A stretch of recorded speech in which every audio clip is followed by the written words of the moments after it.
Hello! What's up mga idol? So ngayon, panibagong araw at panibagong video na naman tayo mga idols, no? So actually mga idol, itong video na to is matagal na to. Siguro mga 4 or 5 months ago.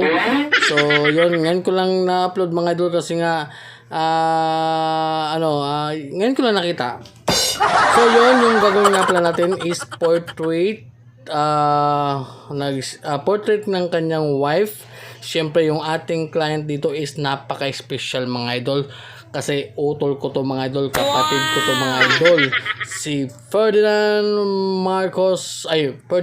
Ramos Imon. So yun yung aking kapatid at siyempre yung ang ipapatato niya is mukha ng kanyang pinakamamahal na asawa mga idol na si Sharella Monseda. Siyempre kapatid rin niya ng aking asawa. So kayo na ang humusga mga idol.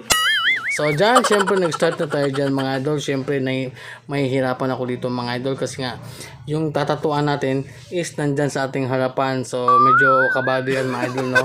At kung mapapansin nyo mga idol, yung ating needles dito mga idol is yung ano pa natin mga idol, hindi pa yung ating sponsor kasi dito na tayo mga idol is hindi pa tayo na-sponsoran. So yung old natin, yung ginamit natin yung ating old cartridges which is yung wormhole.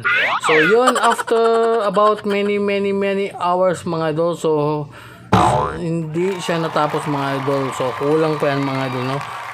Kulang pa ng highlights sa may bandang itaas, kulang pa yan mga idol, at final touch up pa yan mga idol, hindi pa natapos yan kasi may pa yung utol ko dyan may lakad pa. So yun lang ang video natin mga idol, sana